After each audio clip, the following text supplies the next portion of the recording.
Welcome to the Bryan Area Chamber of Commerce Meet the Candidates Forum. We're glad that you're here today, and special thanks to Bryan Municipal Utility for taping this for us, the Bryan Times for co-sponsoring, and Stony Ridge Winery for hosting us. We really appreciate them having us. This broadcast will be shown again on BMU Channel 4, and those times will be announced on BMU's Facebook page as well as the Chamber's page, and on BMU Channel 3. They will be announcing when this will be replayed. We're glad to have our candidates here, but I'm going to turn it over to our panelists here in a minute. Our first Vice President of the Chamber and our Governmental Affairs Chair, Bob Golding, and also the Assistant Editor of the Bryan Times, Ron Osborne, and I'll turn it over to you guys. Thanks. First of all, thanks for being here. We appreciate it. We know what's out of the middle of your day. Yes. It's quite all right. And I think it's admirable to step up and be willing to serve public service. So thanks for being here and participate in this.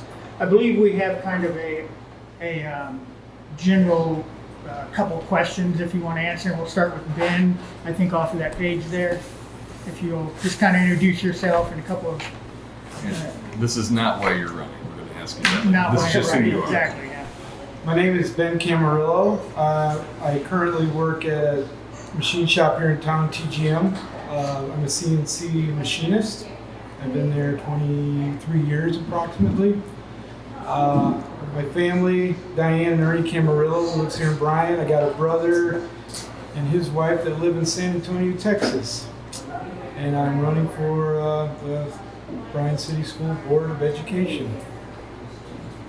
All right. My name is Dustin Slaughter. My job is a entrepreneur. I am a co-owner of Advanced Rehabilitation Technology and S&S Directional Boring here in town. My family, wife Melissa and 3 kids, home, and the rest of the family is local here. And I'm running for Bryan City School Board.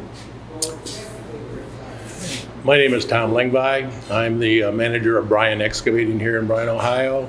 I am married to Sue for 45 years now. We have 2 grown children, and Christine, who is a principal at the elementary school, and my son is married to Christina Kaufman, and they live in Sylvania. Each of them have 4 children. And I am running for the Bryan City School Board of Education. And we want to say that Tom is running as an incumbent. Correct. Tom is the incumbent, and there are 2 seats available. And Tom is the incumbent, and Ben and Dustin are the new guys, the newbies on the block. Just for my own edification, whose seat opened up? Cinder Keeler is no longer running. So. Well, I guess since we didn't let you do it in your introduction, we're going to go down the road. We're going to try to mix this up so you don't always have to answer first or last. We'll start with Tom this time. What is your motivation for running for the school? Or running again, I guess? My motivation, as much as it was the very first time, just community service. The easiest thing in the world to do is sit on the sideline and complain about things. My first run for school board was just based on, or predicated on, that there were things that had been going on in the school district that I thought I could possibly help with, and I ran. Subsequently, I enjoyed my time on the board, had the opportunity to work with some very, very good boards. Currently, we have just, this will be my 7th term. If I were to be elected, I've served 6 terms now. It'll be 24 years. We have a couple of issues that I have been involved in that we're in the process of winding up. We have basically a relatively young board with 3 board members that will only have 2 years on them. And so subsequently, I just thought I would give it one more term, finish up those couple of things that we've been working on, and hopefully just give the current board members and any new board members that get elected an opportunity to just gain some experience before there were no truly veteran board members on the board.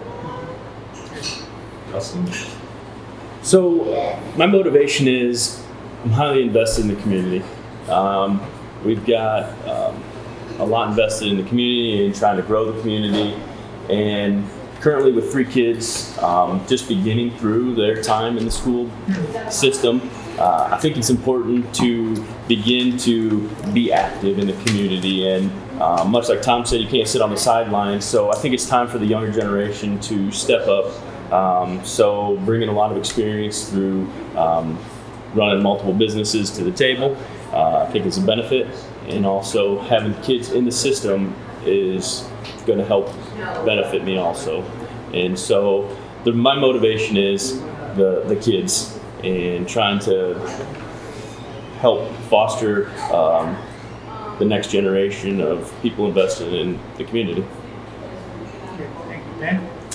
Well, my motivation, I would have to say, would be the students need to have experiences, or I would like to enable the students to have experiences that I've had in the past at Bryan High School, being a grad of '92. I'm involved with the band program. I've been for many years, about 25 years to be exact, just as a staff assistant. And, you know, being with the students and being around them and having them have those opportunities to experience different bowl game trips and whatnot, I think are great experiences. And I also believe there are some things such as communication in the school district that I believe needs some improvement. But that's mainly my motivation. I'll start with you, Dustin and Ben. What have you done to prepare yourself for board service? Have you gone to board meetings, talked to other board members, familiarized yourself with the issues, things like that? And have you ever held elected office before? I'll start with Dustin. All right, I was just going to ask that question if you were talking to me or Ben to start. So have not ran for an elected position. Just coming off of being part of the NOAA board for the Northwest Ohio Affordable Housing Board to help some of the underprivileged. And so been part of groups and boards for 15 to 20 years, none of elected. However, got a chance to meet with Diana and Kevin at the school, talk about the current situation in the school and where we're at, and I think we're in a good position. And so got a chance to review the finances and some of the programs that they're going through currently, and able to really glean a lot of information from them. Obviously there's a lot to learn being new, but that all comes in due time. So for how many months back from today have you been going to school board meetings? Since I just decided to fully begin my adventure in running, I've made it now to just one of the school boards, but I think that I can catch on pretty quick. Ben? Myself, I've been to 2 board meetings so far. I've heard quite a few good things as far as different programs being wanted to be implemented. I myself have not held an office nor have run for an office. I have participated in some local club board, or I guess office seats, if you will. I've been part of the Bryan City Band board for about 3 years now. But as far as the school's concerned, it's just mainly my volunteering time I've put in. It'd be my experience, I guess, of what I've put into trying to get to understand the school better, I guess. About how many hours a year do you put into volunteering for the school? Or a month or something, that I don't care how you define it. That's a hard question. That really is. You want hours, or? You should just guess, it's fine. I'm not going to follow you around with a stopwatch next week. Yeah, I don't have a good answer to that. Quite a few hours. It's all right. Since we've picked on the new people, we're going to come back to Tom for a minute here. Can you identify 2 to 3 personal accomplishments from your time on the school board? Preferably in the last term or so, not 1995 or something. Obviously, with my construction background and the fact that we have just completed, a building program, there were several, items related to the building program that obviously I was able to influence or at least bring some attention to that the board acted on, all the way from relatively simple things of mixed design on the concrete that was going to tie up and slow up the construction process to some of the installation procedures relative to the masonry work on the building that were going to slow up and impede the progress on the project. The profile of the parking lots and the fact that we went to soil stabilization on the subgrade of the parking lots as opposed to using just a more traditional subgrade compaction where you put the stone on it, which will extend the life of the parking lot significantly. And then, and I was, I guess, instrumental, or at least I was a big advocate of bringing some leadership coaching in for the senior officials, the administrators, and the superintendent and the treasurer in the school district. Fair enough. Since we just kind of rolled off you talking about construction, we're going to talk about the other side, which is tearing things down. So right now, there's a number of empty lots where you guys used to have schools. And my understanding is one of them has a plan. Is it Lincoln? Lincoln? Yeah. What is the plan and what's your feeling about that? Lincoln was basically, we turned that over to the city to be used as a park. The playground, when the building was there, was used extensively by the kids in the neighborhood. They don't have anything right there at the present time, absence that. So the city basically took use of the property, and as long as they want to use it as a park for recreational purposes, it's in their control. If they at some point in the future choose to give it up, then it reverts back to the school district, and at that point the school district would have to decide what to do with it. All right, I want to follow up on that. Tom, if the city were to say, you know what, we don't want to maintain it as a park anymore and give it back, what do you think the school should do with it? Well, we're limited to what we can do with it. If we obviously would sell it, and at that point it pretty much has to go to auction, and it would be available to whoever was the low bidder. And then that park area would go away. The park area would go away. Or can it be subdivided? We don't get into that. Okay. I mean, we are precluded from that. Okay. If we no longer use it for school use and we want to get rid of it, then it goes to auction. All right. I'm going to flip this to the two incoming possible candidates. What do you guys think of their plan? Well, personally, You can go in either order. Well, Jump in. sorry, I'll jump in there unless you want Oh, go it. ahead. Personally, it's difficult as the new guy to determine what's right and what's wrong without having all of the information from decisions made. Opinions are opinions, but you still need to have facts to know why the decisions were made as they are. There's never going to be any more land available. God only made so much land, so I think it's prudent to make the best decisions based on the value of the land and what is able to be used for. I think there needs to be a little bit more information given through learning about what's going on with it to determine what's the right use for it. Dustin, you pointed out that your board experience in the past included an affordable housing board. Mm-hmm. Would you see any relationship to that chunk of land or possibly other vacant lots the school district owns as a possible housing solution?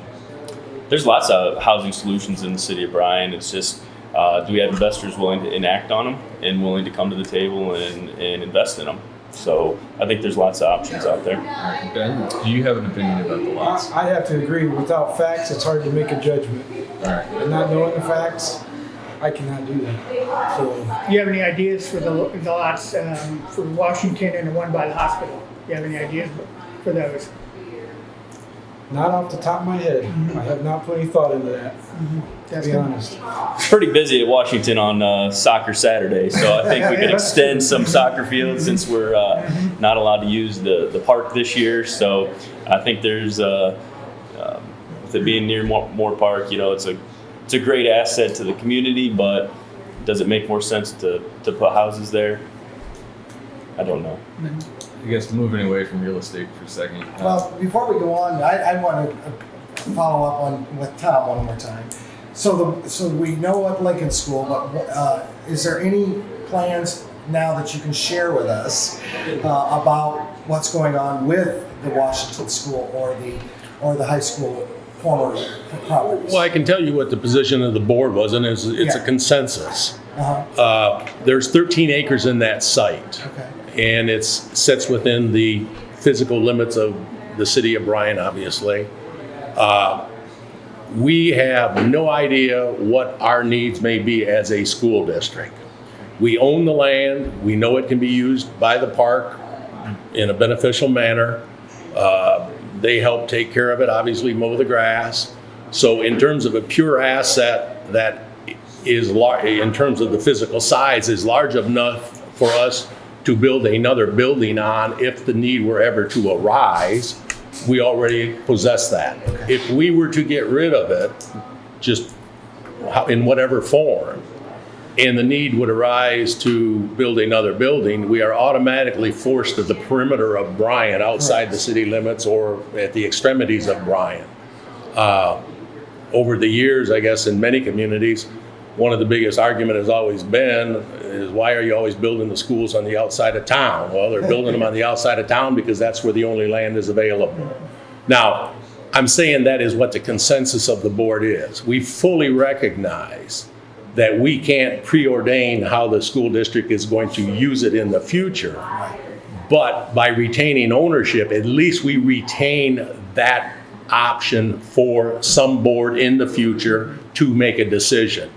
Part of our initial thought process is that it's just too current to make a firm decision in terms of how we should use that land. Fair enough.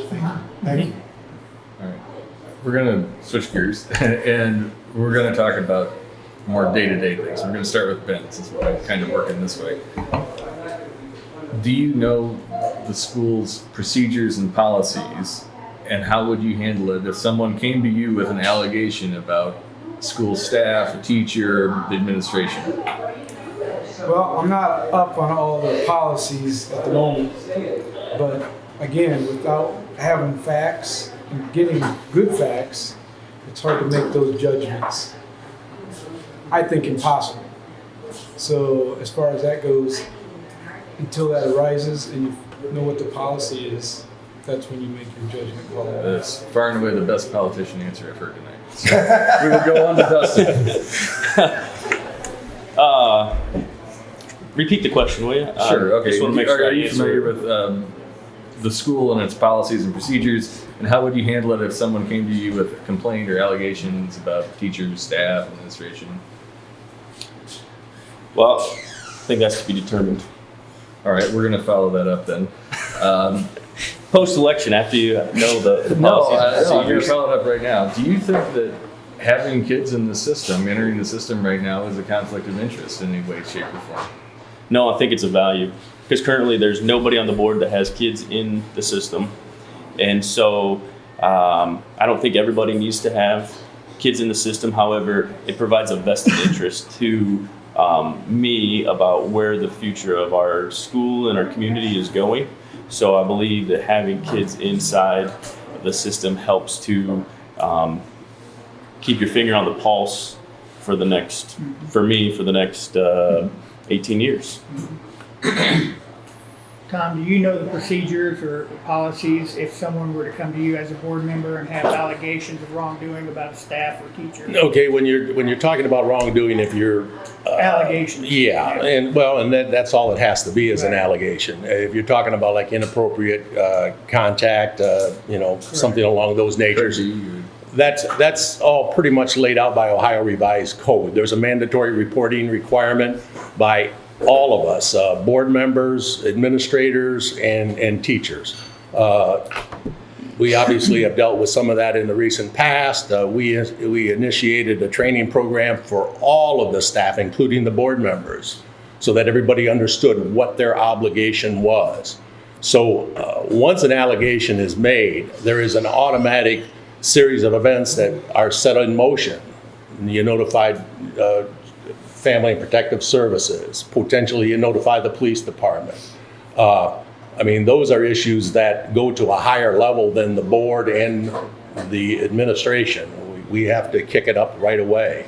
What if it's a lesser thing? A lesser thing, Like then they always start, obviously, with at the lowest rung on the ladder. If it's something relatively minor, it might be just a parent going to the teacher.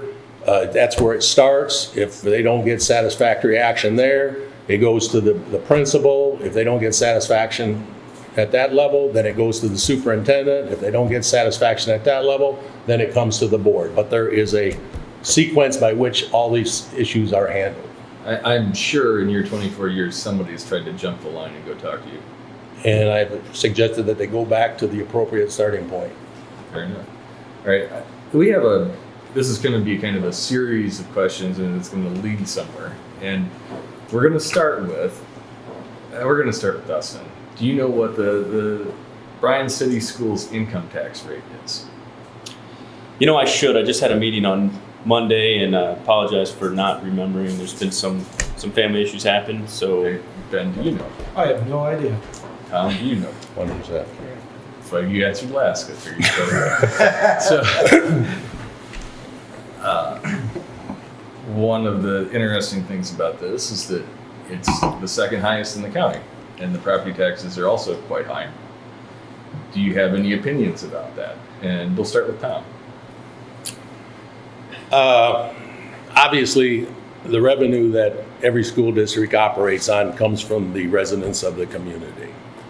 At the time the 1% was put on the ballot, there was a significant discussion among the board members of whether we went with property tax, income tax. At that time, the feeling for the property tax was that, and this is going back to a historical basis, you know, when all of the revenue was generated from property tax, it was where the wealth lied or laid, was in the form of property. Today, owning property does not necessarily indicate a level of one's ability to pay that tax. So the thought was, and there was I think it was a popular move for a period of time, that a probably more fair and equitable way of collecting revenue for the school district was to go with an income tax, because then it was truly predicated more on one's ability to pay. Okay. I guess this is a question for all three of you then. Is in light of us having one of the highest tax burdens in the county for our schools, do you think it's too high, too low? Do we need more money or less money? Ben? I don't believe we want to increase it by any means. I would say it's on the higher side. And I think the community, I think they want some relief. And I wouldn't want it to go up anymore. And I'm not sure exactly how that's done. But I think if I was to be elected, we'd have to do everything in our power as a board to maintain, and if not, lower those taxes for our community. I think that's paramount. Mr. Slackman? I think it's prudent to be fiscally responsible with all monies. By massively changing structure, we have a great school system. We have great facilities. And so we have to be able to maintain them. So if we drastically change things, unfortunately, that might drastically affect our ability to at the school. So I think that we need to look at things. But as far as change, I think that the rate we're at, we can maintain the great school system we have. And so I don't know if that fully answers your question, but I think that it's responsible to continue a strong school system and be fiscally responsible with that. Tom, how are we doing financially with the school systems, and do you see a need for additional levies in the next term? Well, In the next term, I can't tell you for certain. I can tell you that at some point in the future, there will be a need. One of the things folks have to understand is that our funding obviously is predicated on the two sources, well, actually three sources. The income tax, the property tax, and then our state foundation money. Because of the wealth of our school districts, we get a smaller portion of our funding for the operation of the school relative to any of the surrounding school districts. The wealthier you are, the less money you get from the state. Over the years, we have, and when I say over the years, the last 10 years, probably 13, 14 years,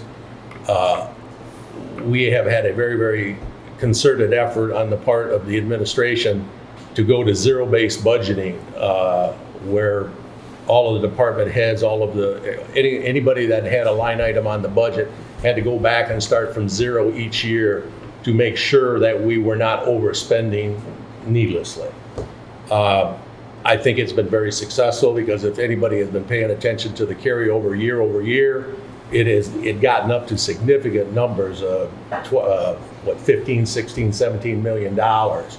Now we're at the point in the levy cycle that inflation is starting to outstrip our revenue stream. Because whenever you pass a levy, especially the general tax levy, it generates X number of dollars, and absence any growth in the community or new construction, that is the same number of dollars we're going to get for the duration of that levy. And many of these are continuing levies. It's not affected by revaluation of property? No. Now, once again, you get into that problem where you got ag and you got commercial. That pie was going to generate X number of dollars. If ag and residential, say, go down, then in effect you slide the dollars around within the pie, but the pie still only generates X number of dollars. So you see in your next term possibly a new levy issue? Well, we're going to have a renewal of the emergency levy for sure. But at some point you have to get new funding, additional funding, because inflation. Our revenue from the general fund, for the general fund, other than a little bit of inflationary growth due to we get way too complicated, but it's all right. It was a general topic. We have very, very limited growth in terms of any of our levies. The income tax would be one that would have some growth. Yeah. But that is pretty much it, absence new construction within the community. Or an increase in state aid, which Or an increase in state aid. The formula for school comes from the state, and it seems to change frequently. Tom, you've had how many years? 16 years, and you've probably seen 16 different changes over the years. Every biennium budget, Yeah. there is an adjustment of some sort. Yeah. So my question, I think, is to our new guys. What financial background do you have to help you figure out or understand the school funding problems or school funding formulas? There you go. Ben. Dustin had to go first. That's not a very good question, Dan. I mean, what financial background do you have that would help you in that? I would have to say zero, really. I mean, my profession or what I do does not involve finances. So I'm in a skilled trade, so that's kind of out of over my head at the moment. Dustin? Pretty much everything I do runs on budgets, and so we run multiple $million budgets a year per company. So that's as the owner of the company, the co-owner.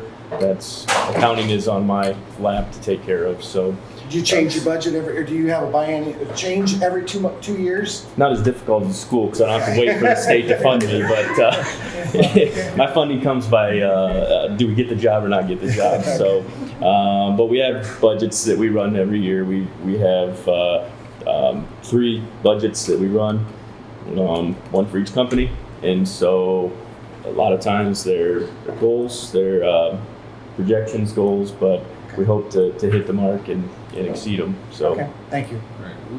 I told you we had a bigger picture thing we were going to get at. We're headed there. And we're getting there. And you know the state of Ohio has report cards for schools. Have you guys seen Bryan's latest report card? Mm-hmm. All right. We will start with Dustin. Did anything stand out to you? Do you remember any grades? Do you remember anything that you thought was interesting?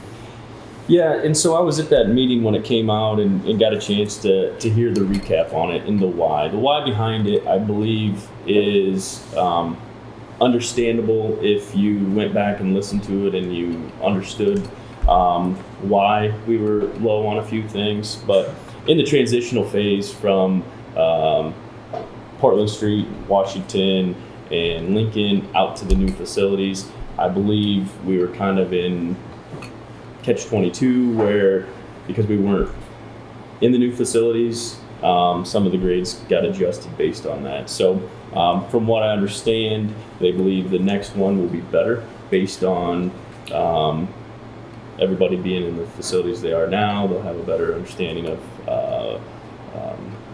what's going on there. So, but an F or a D on a grade card is, when I was in school, was never good. I think we've got room to work on our grade card from the school perspective. Do you have an opinion about the grade card? Yeah, it's the Ohio Department of Education, and the level of frustration they take and generate for the local school districts is, you almost can't quantify it. I've been on the board, like I said, 24 years, and I'm guessing we're dealing with maybe our 6th or 7th testing regimen by which they're going to grade us. As soon as you get your academics, your curriculum lined up with how they want to test, and you implement that curriculum, they subsequently turn around, they change the testing formula. What Dustin is referring to here is that we had a 9 through 12 building, and we had the middle school, and then we had the elementary school. Now it's a 6 through 12. And the makeup of those classes, are the building, and the way they test and the way they quantify it, we don't fit the template. And they know it, and they just tell us, well, it'll correct itself with time. Well, time is a couple years down the road.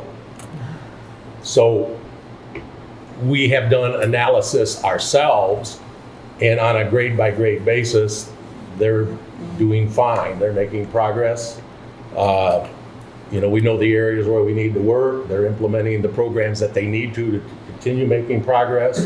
So we're just having to do a little bit of internal analysis ourselves. I mean, cynically, it sounds like we need to teach the test more, is what that sounds like. But Yeah, that might be a good starting point. Ben, do you have an opinion about the grade card? Did you see it? I was also there at that meeting where they presented the grade card, and I've been on the website and looked at it. It's kind of depressing, actually, but I think, I'm not sure exactly how the state produces their grades and what their procedures are, but I think it's all relative to the students and how they learn. I mean, you talk to the teachers, I don't have a child in the school district, but you go to those parent-teacher conferences or whatnot, and you get an idea of what your child is learning. And the teacher should be able to let you know whether or not your child is progressing. And I think that's what's most important. I mean, the state grade, it makes you look bad or makes you look good, I suppose, to the rest of the state. But I understood, like Dustin had explained, there's been some issues with the labeling the buildings with what classes are there or grades. So it made more sense to me as to why it maybe reflected a bad grade, but I would like to see it improved, no doubt, and I think hopefully it will be, and that's something we'll have to keep an eye on. All right. We're going to keep following this because we just established that Bryan pays at the high end of the county. Right? And if we look at the report cards for the rest of the county, they pay a lot less than the better report cards. So if you were thinking of locating a business, moving here, whatever, that might be a dissuasion to moving to Bryan. Do you have any comments about that and what you would do on the school board to either correct that problem if it's just a PR problem, or actually correct it so we either paid less tax or had better grades? I'm not really sure on how to improve on that. I would just say I would encourage, whoever the business owners are or community members are to approach board members and ask them the questions, and hopefully they can get them the answers they need. Like I said, I think improvement is definitely necessary, and I think that's what the school district is striving to do, is to improve those grades. So. Dustin? Honestly, Bob, if I was worried about investing in Bryan, I wouldn't be putting up a big building in town. So I think it'll be fine. If you were worried about moving to either Bryan or Montpelier, and one of them was several $1,000s a year cheaper in taxes and had better school grades, wouldn't that factor? Well, I think the next time around we'll see the card equalize. And because being all in the new school, having the time vested there, I think we'll see the card equalize, and the grades come up. I think they know what they need to work on. I think they're doing a good job, and I think they're continuing to strive for better grades. I don't think it would dissuade me one way or the other at this point. All right. Fundamentally, it's that we paid a lot and we had a bad grade card, so it looks like a bad value. Do you have a comment? I understand what you're saying. The explanation is an extremely complicated explanation. There are a lot of factors that come into play. We are dealing with some issues here that other school districts don't have to deal with that affect, our, like I said, number one, the way we're structured today. Would it concern me? And I've sat and I've listened to it, and no, I'm not overly concerned. Like I said, I've had a couple of kids go through the Bryan City School system, and I think they got a truly quality education. I don't regret, having had them go through the Bryan school system. Most of what you're referring to, sitting down and talking with our curriculum director or even Mrs. Savage, like I said, it's an extremely complicated, equation. But most of that stuff can be explained to where a person would have a good, clear understanding, and I think would alleviate any concerns they might have about the quality of education they would get in Bryan. So no, I don't. Do you think that maybe it would be a good thing in light of that to have a handout or some kind of communication that was available about explaining that? Could it be simplified into a page or two? That would be a good question. I mean, like I said, it gets awful complicated. Just the testing procedure, the way we're being scored, the makeup of the student body and what goes into the test. It's possible they could some kind of a Just simple form could be put together. I think probably the more effective one would be to sit down and talk with the administrators directly. Yeah, just on a personal note, I have the situation where we're hiring somebody from out of the area and they get a packet of stuff prepared by the chamber, and it would be nice if there was an explanation of that in there. That hey, this is what's going on. This is why it looks like this. So, either the other two of you have any comments about that? About how to handle that perception in any way that Bryan is getting a poor value? I think it'd be very difficult to compact it to one page. Everybody wants to get it to one page because it's simple. You miss some of the information in a one-page document that I think would be pertinent to a real explanation, valuable explanation.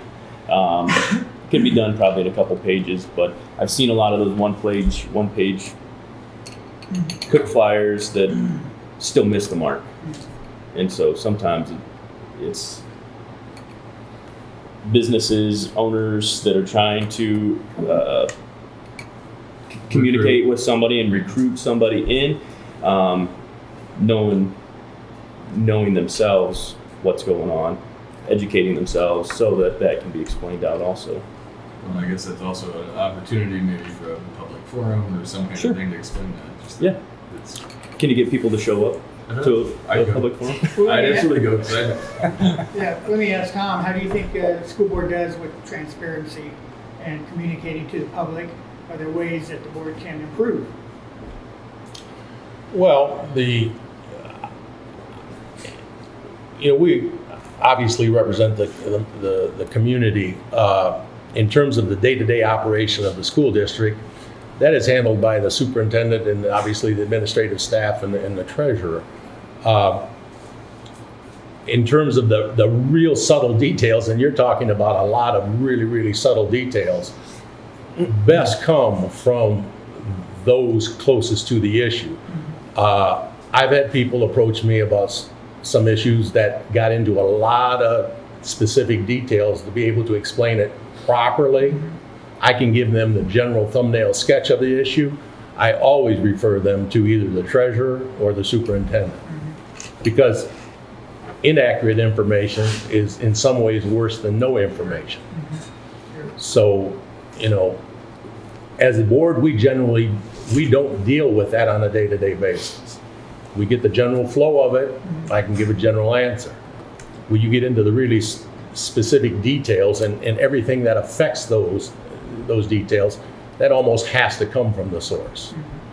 I guess I would flip this to the other two gentlemen. That from the outside, you looked at the school board and thought that you could do something and change it and make it better, right? Mm-hmm. Do you think they communicated with you adequately, or would you change anything if you were elected?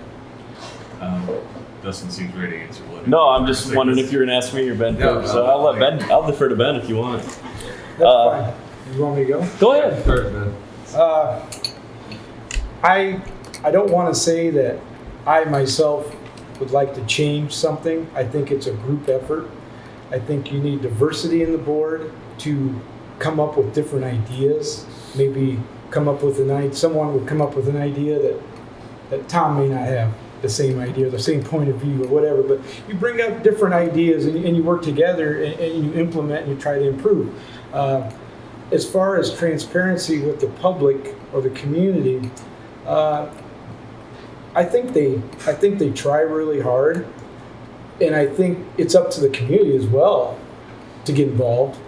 I mean, they have to go to meetings, board meetings, maybe learn a little bit more about things to really see what's going on, instead of just creating opinions, that are, I don't want to say made up, but just speculation, possibly.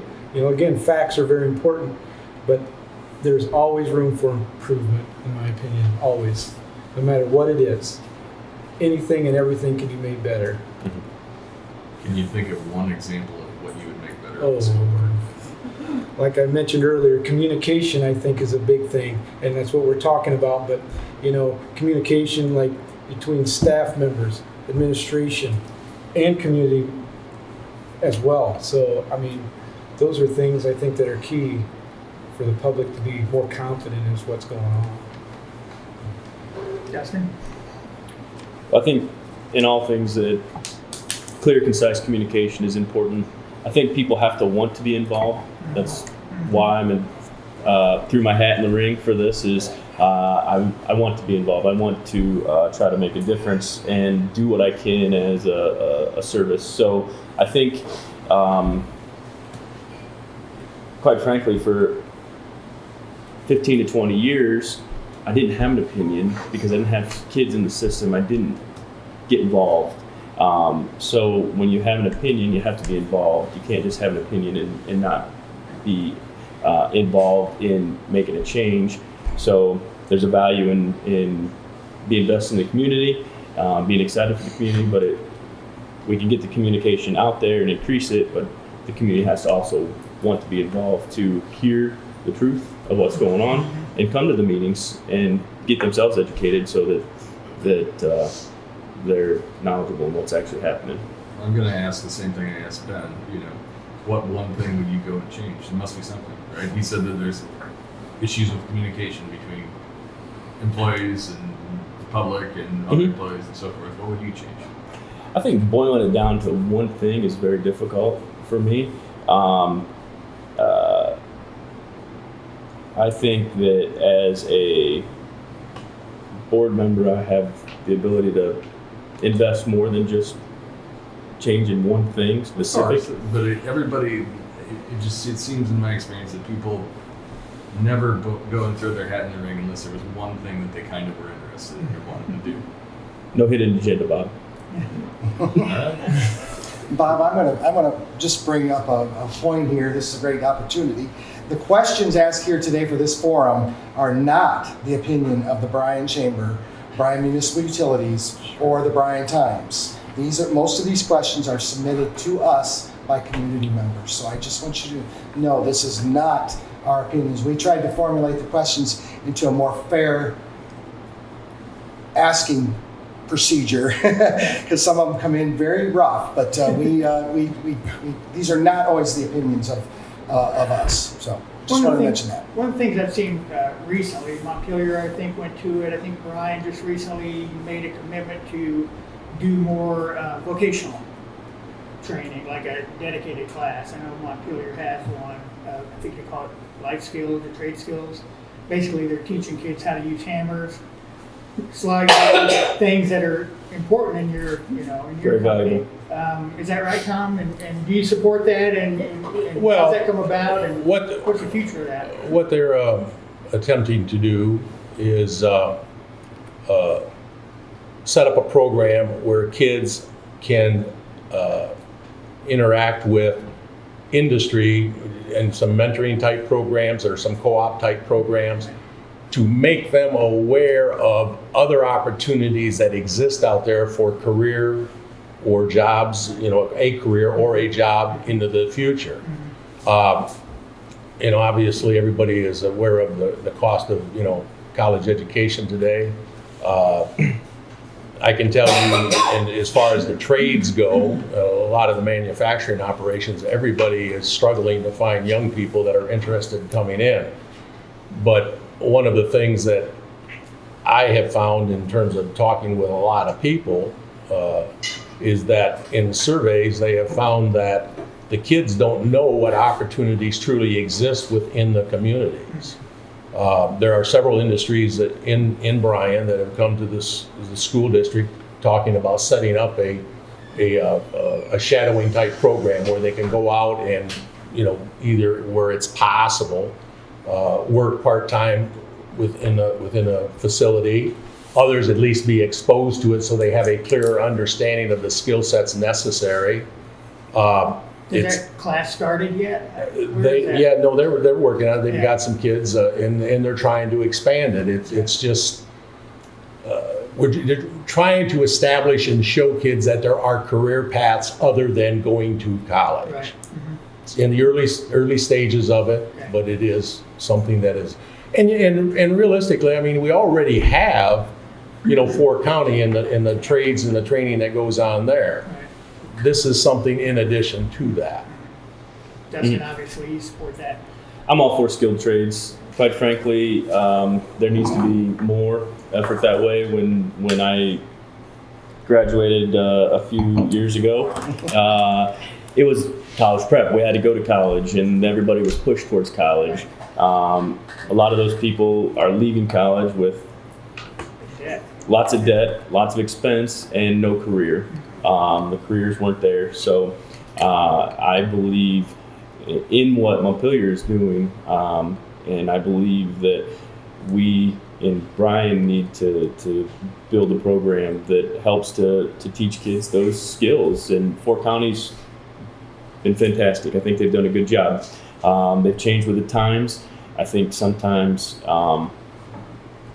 we set up the big picture, and maybe kids get the expectation that they get to skip a few steps in the run to get too far down the line. We just set up accurate expectations for them, show them that there's a good future in the skills trades and great opportunities, and explain the why. Why would you want to do that instead of going to college? Explain how much further ahead they would be financially if they understand the finances of why not to go to college and go into a job and utilize their hands. And that's a skill that you have, Ben. So, Yeah, skilled trade is what I do. It's what I am, and I agree. I think Fort County is a good place. I again, just like Dustin, I graduated from Bryan.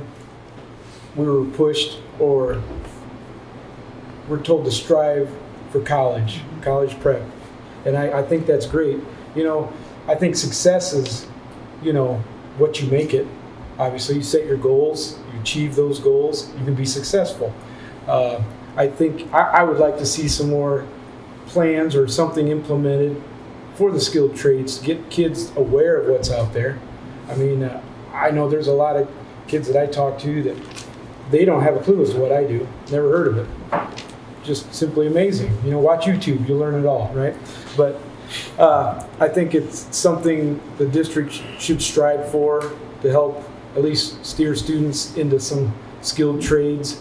And I know, like I said, Fort County has a few things out there, but again, some of those classes or programs have been dropped due to lack of kids wanting to participate.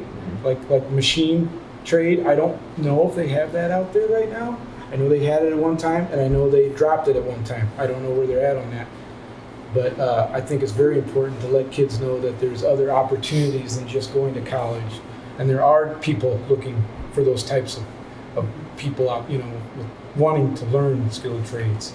As a follow-up, I believe there's sort of a halfway path where you go to Northwest State and get college credits, you know, last year or two of high school. You don't wind up in quite so much debt. And there's also more skilled trade type things there. I mean, you can go Yes. welding or whatever. And are you in favor of that? Should it be expanded? You know, how do you push this mix of options to kids? Do you have any opinion?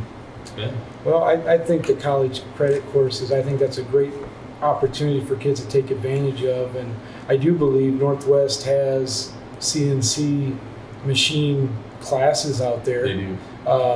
Again, I don't know how that's being relayed to the high school students, but I do believe their programs out there are definitely worth it. Yeah, on a related note, I know Bryan's got robotics type programs, like maker movement type stuff, which kind of ties back in a little bit too, Yeah. I suppose. Exactly. Any comments, Dustin, on the taking college classes in high school? Depends which direction you're going. For me, and doing underground work and doing the rehab work that we do, doesn't take guys with really a college education or even college credits.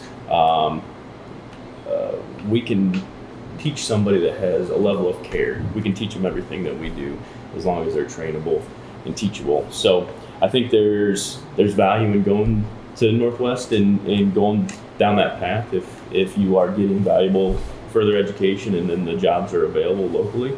Not being in the manufacturing world, I don't know what the job needs are that are out there. So if there's jobs available and those are being filled by kids that come out of that program, they're well suited for the actual job requirement for somebody like you or another stamp factory or welding shop or what really our core is in Northwest Ohio, then of course it's always a value. But if we miss the mark and we're teaching them because we want to teach things, and it just needs to be the right thing. I guess I'm going to flip this a little bit for Tom, because you're obviously aware of what Bryan's doing and all these things. Do you think this mix of post graduation options is good that we've got right now? Could we improve it at all? Well, I think it's a work in process right now. This started a few years back. I know when we were down at the Capitol Conference, I went to one of the little sessions in which they talked about, you know, developing career opportunities in one of the communities south of us a ways. I came back and I talked with Mr. Rarig about it, and he started checking into it at that time. They, like I said already, they've been approached by some local industry about the need to develop the skill sets that were applicable to their particular operations, and I know they've started some programs there. I just recently took them some additional information about some more career opportunities. I know he's checked into that, and he was talking to the people about that. So it is a work in process. I mean, it is something that everybody is aware of. The trick at the moment is to figure out exactly what the right format is, what is the most effective format, because we still have certain, requirements that we have to meet pertaining to the state requirements for graduation. So you got to fit all these pieces together. Some kids are able to do it and do it quite successfully, just by virtue of the fact that they, take advanced courses, they get stuff out of the way early on, and they have some free time, some free periods, so they can work themselves into some of these programs. But I'm all in favor of it. I think it's something that has been somewhat minimized in the past, the importance of it. There is, I think, a big push, and you're seeing it, as you referred to, in some of the other school districts. Everybody is becoming aware of it. Right. We're in the process, or we all are in the process of developing or trying to develop what is the most effective program to answer that need or fulfill that need. But it is being worked on. I guess just on another topic we wanted to talk about, we'll start with Dustin on this one. Bryan participates in school of choice. Do you have any opinions about school of choice? You have people from outside the school district attending a school, in some cases consuming our resources. That's a little bit of an issue about funding. Do you have an opinion about school of choice? Well, I think it's obviously good when our numbers go up and that brings in revenue into the school. So, so as far as open enrollment, as you're talking, is that where you're at? Yes. Yeah. So, of course, we like it when more students come in and it brings. Well, only if we get enough money to pay for it. Though this is a question. I think that the funding formula doesn't always work in our favor. It does when they come in, not when they go out. And do you have any opinion about school of choice, open enrollment? I think it's a good thing when we have students come in from other districts. For one, it makes me feel like that they think Bryan's, I don't want to say a better school, but maybe we offer something that they're not getting over at their home school. I'd like to think that anyway. I think athletics is a big thing. I've seen, working with the band, I've seen kids come in, they wanted to be in our band. I mean, that's pretty cool. But I really don't have a negative opinion about it. I mean, I think it's a good thing. Any comments about it? Open enrollment, we have always used it as a way of optimizing, class sizes. If however many units we had, let's say we had 5 units in a particular class, and they were a couple students short, and if we could bring a student in to optimize that the enrollment in that particular class, then we accepted the enrollment. If it was going to place a burden on us, we did not take them. So, I mean, we did it thinking in terms of the fiscal impact to the school district. Is it a beneficial impact? More students in a class, we fill out all the classes, then we would take them. If it's going to put a burden where all of a sudden now we were over capacity and creating additional financial requirements, then we didn't take them. Which is maybe more methodical than the community knows about that. I think it's just a comment about that. Yeah. We're starting to run out of time. So we didn't let you give an introduction about why you want to run for school board and why you're the best candidate and so forth. And we're going to do that now. You get your time to say why we should vote for you instead of somebody sitting next to you. We'll start with Tom. Well, why, as I said earlier, I mean, I'm running for the school board just out of a sense of service. I believe that, you live in a community and you have an obligation to give back to the community. Having, been on 24 years, I obviously have a fairly wide-ranging resume of experiences as it pertains to school boards, of running and being on a school board. I've had the opportunity to work with some very, very good school board members. In that, I think we have come to some good decisions in the past on the basis of consensus in all instances. And then the last thing is, as I said, we are, right now, we have 3 first-term board members, 2 years under their belt here at the end of this year, with at least one more, or possibly 2 more coming, you would have an extremely young board. Ultimately, that's for the community to decide whether they want that. I'm just made my mind up that I would go 1 more term to at least have that experience, still on the board to share with the newer board members, and hopefully be part of a consensus and running the district forward. Alan, I'll let you go next. My time working or volunteering with the high school band or school district's band program, I've seen a lot of things happen throughout the years. Nothing I can really point out, lay a finger on, but decisions made by administration, board, community, whatever, all affects the students in many different ways. And I believe that spending that time with those students, I have a little insight, I guess, as far as what works, what doesn't, in a sense.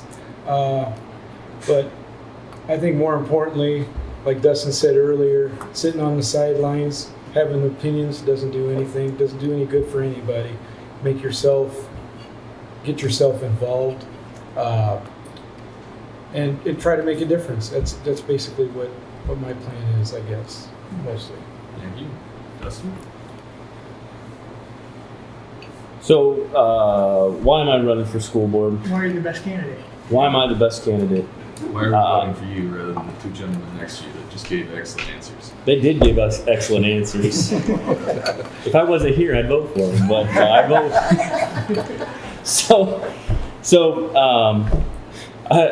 As a business owner, I have a lot of experience in being fiscally responsible and understanding what it takes to be successful. And so utilizing that experience to bring to the board to help foster the next generation in Bryan and our school system. It's time for a new generation to step up and begin helping build the community for the next generation.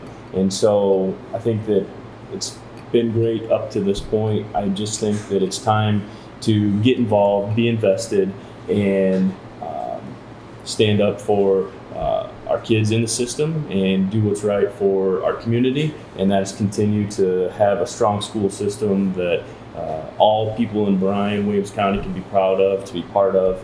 And so the next generation has to get involved. It's been too long sitting on the sidelines, and now it's time to get involved and be invested. And so that's why I think I'm the best candidate. I think that's it. Thank you, gentlemen. Thank you. Thank you. Thanks. Back to me? Yeah. I didn't think you'd come back to me after asking about that school funding question.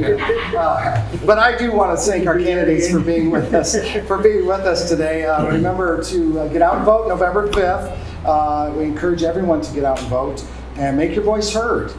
Special thanks again to BMU, the Bryan Times, and Stony Ridge Winery. On behalf of the Bryan Area Chamber of Commerce, I thank you for watching.